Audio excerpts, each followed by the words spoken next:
Bonjour tout le monde, j'espère que vous allez bien. Je suis Sandrine Carl et je vous souhaite la bienvenue sur Sandrine TV, la chaîne pour être véritablement heureux, se lancer dans les affaires et changer le monde. Dans la vidéo d'aujourd'hui, je réponds à la question de Rémi qui m'a demandé comment évacuer le stress et prendre de la hauteur quand les résultats ne sont pas au rendez-vous. Le sport bien sûr est une bonne solution, mais je m'aperçois qu'il est difficile de s'extraire du travail pour aller se détendre et reposer son cerveau.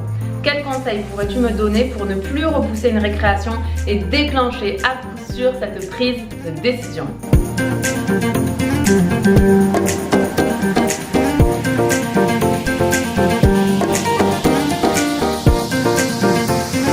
Rémi, merci d'avoir posé cette question. D'ailleurs, je vous rappelle que si vous voulez participer à la programmation des épisodes de Sandrine TV, si vous avez une question pour moi, il y a un questionnaire dans la barre de commentaires. Donc, je vous laisse cliquer dessus, vous pourrez répondre aux questions et me poser vous aussi votre question.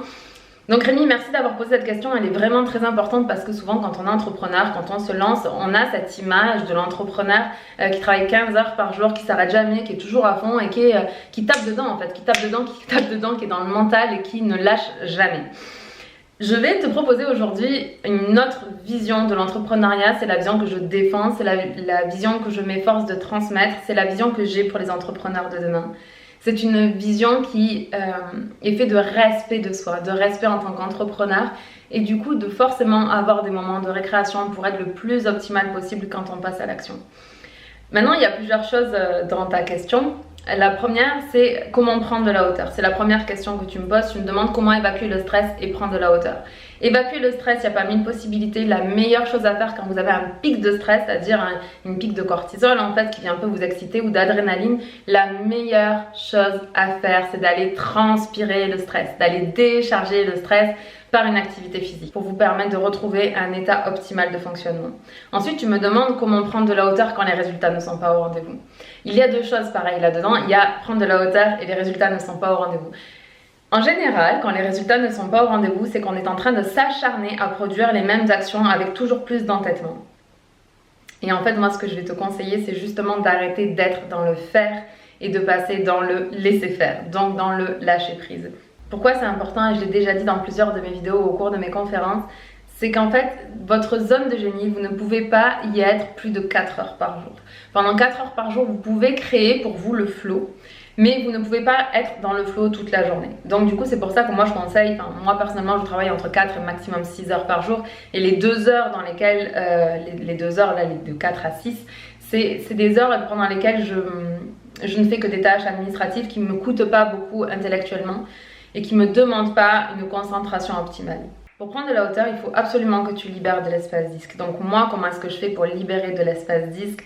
Évidemment, il y a la méditation, il y a le sport, il y a les balades en forêt et il y a l'écriture. Mais ce qu'il faut comprendre, c'est que la réussite est un subtil équilibre entre faire et laisser faire, entre agir et lâcher prise. Parce qu'en fait, c'est souvent quand on est en train de lâcher prise, alors souvent ça arrive sous la douche, pour certaines personnes ça arrive quand elles vont aux toilettes, mais c'est un moment où en fait on se relâche.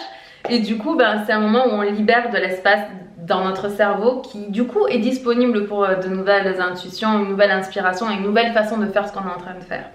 Souvent, quand on n'arrive pas à obtenir des résultats, c'est pas forcément que notre objectif n'est pas bon, c'est que les actions que l'on met en place ne sont pas alignées avec le résultat qu'on cherche à avoir dans notre vie.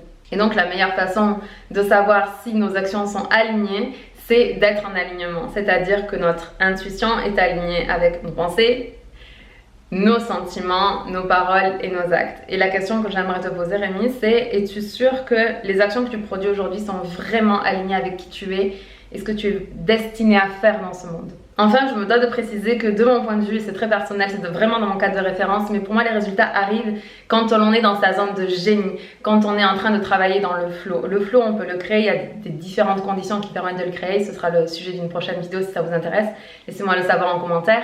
Mais en fait, quand il est difficile de s'extraire du travail, c'est que vous n'êtes pas dans le flow.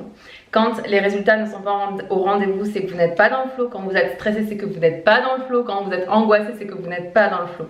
Le flow, comme je vous disais, c'est vraiment 2 à 4 heures par jour dans sa zone de génie pleinement, et c'est ce temps-là que vous devez optimiser au maximum. La première chose à faire pour te permettre d'aligner au maximum tes actions avec vraiment ta plus grande intuition, c'est de se détendre et de reposer son cerveau pour libérer la charge mentale, pour libérer de l'espace d'esprit. Et en fait, quand tu t'autorises à prendre des moments de récréation, des moments où tu mets ton cerveau en pause, alors à ce moment-là, il est vraiment capable de te donner son 100% pendant que tu travailles.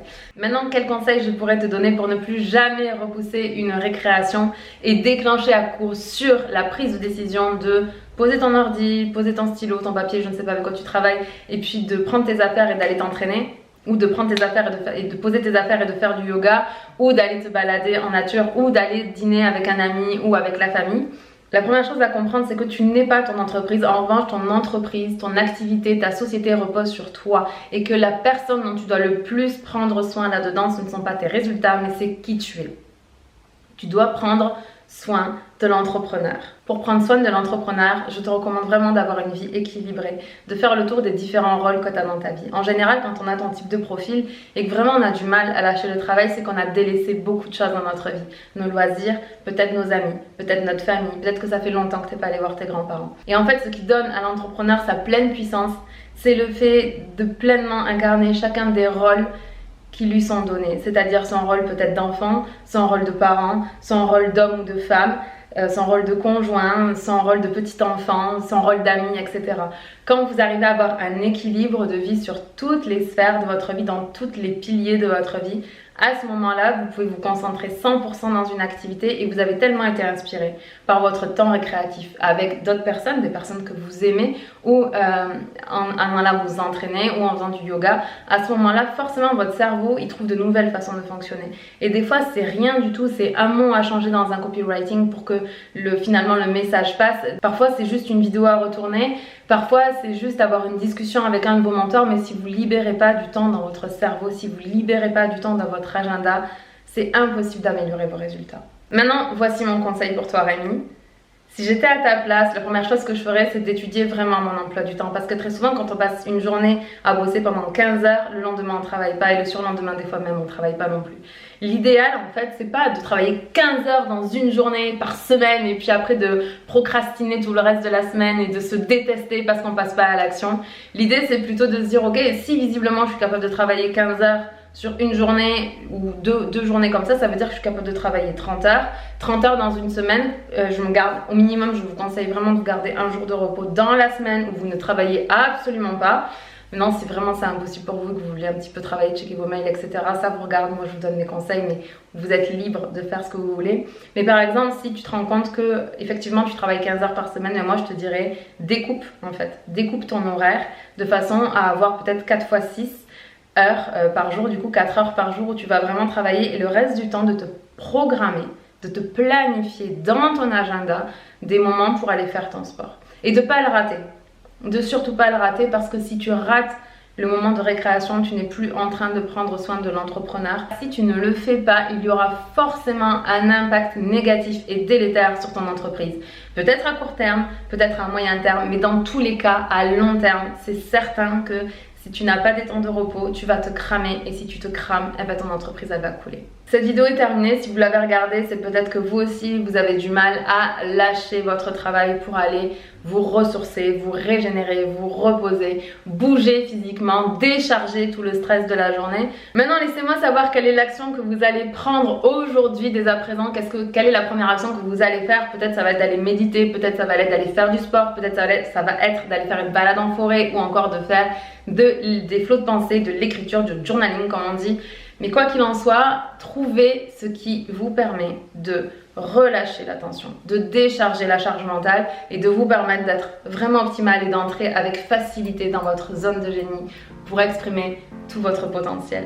Si maintenant vous avez une histoire de vie à partager ou une expérience concernant le fait d'avoir du mal à lâcher le travail pour aller se détendre et du coup évacuer le stress et prendre de la hauteur, racontez-nous votre histoire car votre histoire peut aider d'autres personnes à avoir le déclic et à être vraiment plus heureux. Je vous remercie d'avoir regardé cette vidéo, laissez-moi un petit pouce en l'air et surtout n'oubliez pas de la partager à vos amis, à vos collègues entrepreneurs ou à votre famille car comme je le dis toujours, plus on cultive notre propre bonheur et le bonheur autour de nous et plus on impacte positivement le monde. Je vous embrasse de tout mon cœur, de toute mon âme et de toutes mes forces et je vous dis à mardi pour une prochaine vidéo.